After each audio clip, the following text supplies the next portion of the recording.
She pulled away before I finished reaching for her. Not sharply, not afraid, just a quick, trained movement, like her body had already switched lanes. She told me not to do that, not like that, and said I was overthinking it. Her eyes were already elsewhere when the words landed. I didn't argue. I stepped back, nodded once, and picked up my jacket from the chair where it always hung. The house stayed exactly the same. The lights, the quiet, the routine she expected me to reset. I drove longer than usual that night, took streets I didn't need, parked near a friend's place, and slept on his couch without texting her. In the morning, I went straight to work, same boots, same thermos, same motions. She didn't call. The next evening, I stayed late again. Took an extra shift I didn't need. When I finally checked my phone, there was a single message asking if I was eating dinner. I didn't answer. I slept somewhere else, borrowed sheets, unfamiliar ceiling. By the third night, she left the porch light on. By the fourth, she texted asking if everything was okay. I read it, put the phone face down, and finished my coffee. At home, her car came and went on a rhythm I no longer matched. I stopped lining my day up with hers. Stopped timing my return. She thought I'd come back when the moment passed. I didn't. The change didn't register for her right away. It never does when routines have been carrying the weight. I stopped showing up at the same hour, stopped pulling into the driveway while the house was still warm with dinner smells. I stayed with coworkers after late shifts, crashed on a spare bed at my brother's place, took calls that kept me out past the point where explanations mattered. She kept moving on autopilot. Laundry ran. Groceries appeared. The porch light stayed on longer than necessary. When I did come by to change clothes, she talked at me from the kitchen, voice normal, paced, like I'd been in the room the whole time. I listened without responding and left before the rhythm could lock me back in. At work, I picked up extra rotations. Nights, weekends, anything that filled the space where home used to sit. My phone stayed in my locker more often. When I checked it, her messages were short and logistical. Did I need clean shirts? Was I coming by tomorrow? Nothing emotional yet. One evening, I crossed paths with her downtown by accident. She was with someone from her daily route, a man I'd seen before but never named. Too close, too familiar. Her hand brushed his arm when she laughed. The movement was automatic, unguarded. When she noticed me, the laugh cut off mid-breath. She didn't introduce us. She didn't need to. I nodded once and kept walking. Didn't slow. Didn't turn back. I felt her watching, trying to place what she'd just lost access to. That night, my phone lit up more than once. Missed calls. A longer message that stayed unread. I didn't go home. For the first time, the gap wasn't about distance. It was about absence. After that night, the signals stacked up faster. Not dramatic, just clean. Her car started leaving earlier in the evenings. I didn't come home. The porch light stopped being a signal and became a habit. When I showed up briefly to grab clothes, the house felt staged, like she'd reset it between takes. I stopped explaining where I slept. She stopped asking directly and switched to checking timestamps. Messages came in clusters, then long gaps. When I didn't answer, she sent another one an hour later, softer, like the tone alone might reach me. At work, I kept my routine tight. Same locker, same coffee, same checklist before every shift. I slept where it was quiet and predictable. Friends didn't ask questions. They just handed me clean towels and pointed me toward the spare room. One afternoon, I came back to the house while she wasn't there. Her bag sat by the door, lighter than usual. The bathroom smelled like a different soap. In the sink, 2 glasses hadn't been rinsed properly.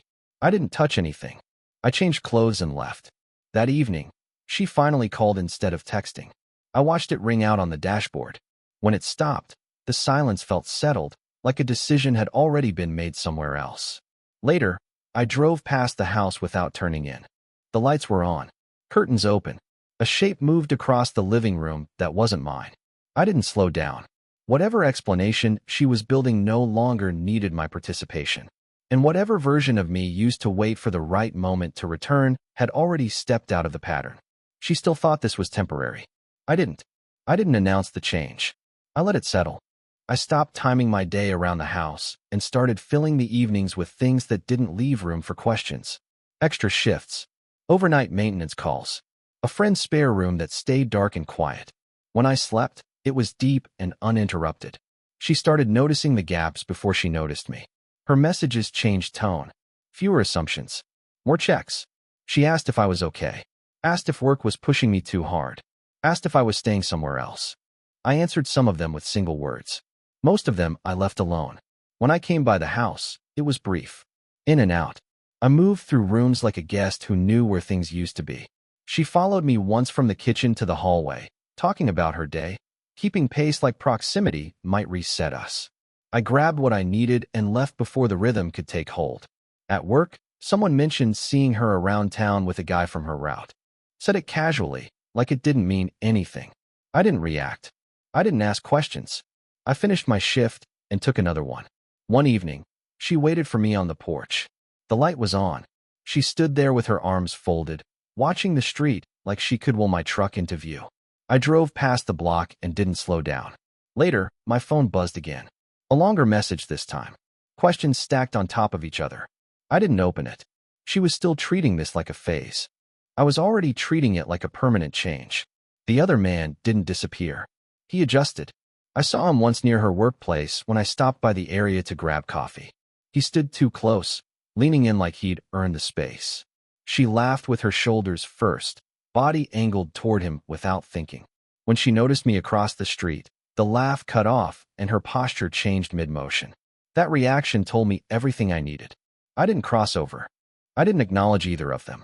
I finished my coffee, got back in the truck, and drove to a friend's place where the spare room had become familiar. The sheets were clean. The rules were simple. No questions. After that, her messages shifted again. Less confusion.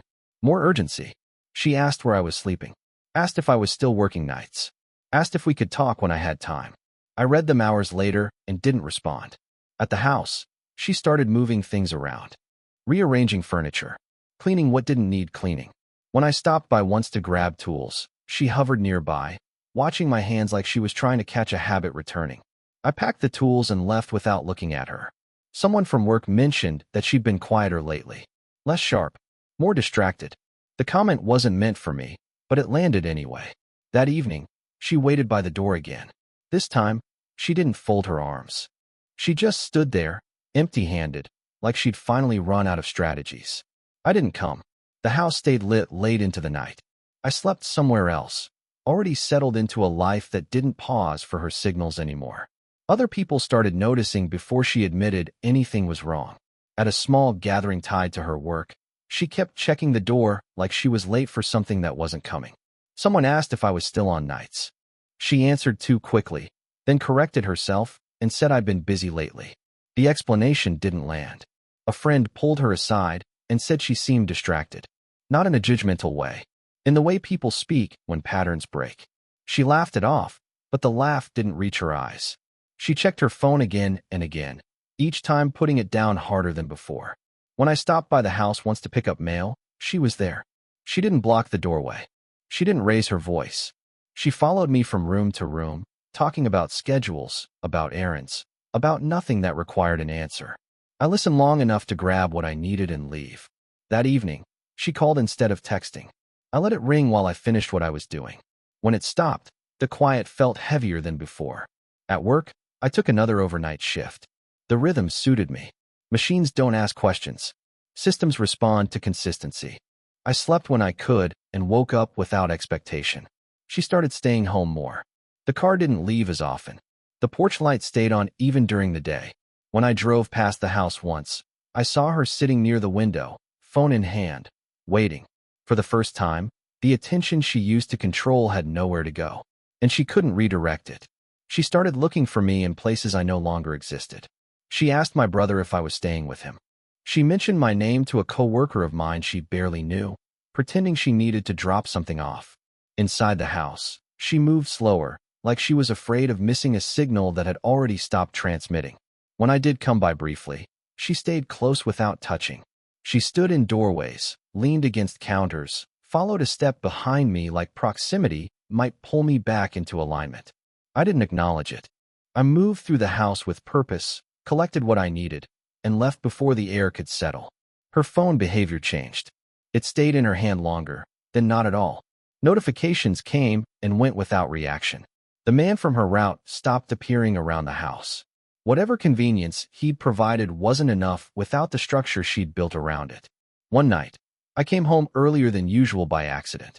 She was in the living room with the lights off, sitting upright on the couch like she'd been waiting for a sound that never came.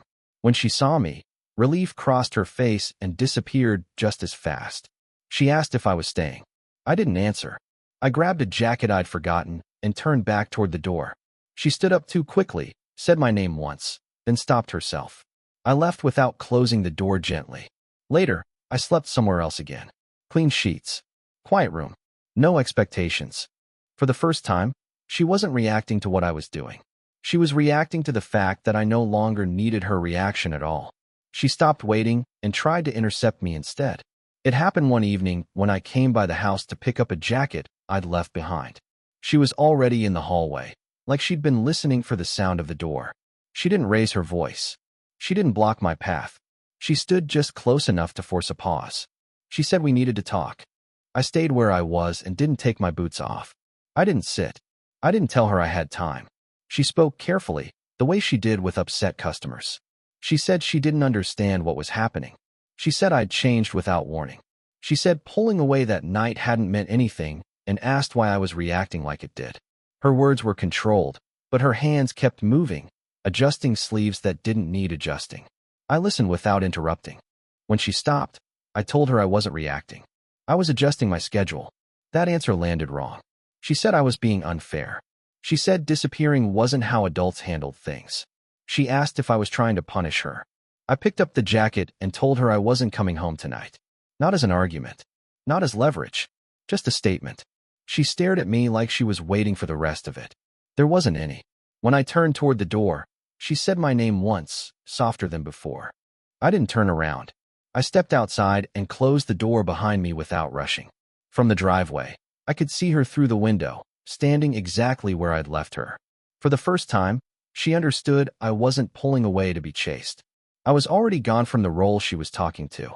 The fallout didn't explode. It thinned out. Her days lost shape. She stopped correcting details she used to control. Missed a bill. Forgot trash night. Showed up late to work twice in the same week. People noticed. Not enough to intervene. Enough to step back. The man from her route stopped appearing altogether. Whatever he'd offered didn't survive daylight once routine broke. She didn't replace him. She didn't need to. The damage wasn't about him anymore. At the house, things stayed untouched for too long. Dishes in the sink. Mail on the counter. A quiet that didn't reset itself. When I came by once to grab paperwork, she was sitting at the table staring at her phone without scrolling. She looked up like she'd been waiting, then looked down again when she realized I wasn't staying. She tried memory next. Old photos left open on the coffee table. A meal she used to make when things were good, reheated too late to matter. Music playing from another room, louder than necessary. I walked through the house without slowing down, collected what I needed, and left. That was when she finally understood. Not that I was angry, not that I was hurt, that I had reorganized my life without factoring her reactions anymore. I slept better, ate when I was hungry, worked when it made sense. The house became a place I passed, not a place that pulled me back. Her control had depended on my return, and I had stopped returning. The last moment didn't feel final at first. It arrived quietly, like everything else had. I stopped by the house one evening to pick up the last of my things. No announcement, no warning, just a key turning in a lock that no longer felt like mine. She was there, sitting at the kitchen table. No phone in her hands this time. She looked up when she heard the door, slower than before, like she was afraid to move too fast and break whatever chance still existed. She didn't accuse. She didn't cry. She asked where I'd been staying. Asked if I was coming back. Asked when we were going to talk like adults. The questions came out evenly, practiced, like she was still trying to manage the exchange. I gathered what I needed without rushing. Tools. Paperwork. A jacket she'd folded and refolded too many times. When I was done, I stood there for a moment, not out of hesitation, just to make sure there was nothing left. She said my name again, softer than ever, like volume could reach what timing no longer could. I told her I stopped coming home when it stopped feeling like home. I didn't explain the night she pulled away. I didn't explain the man from her route.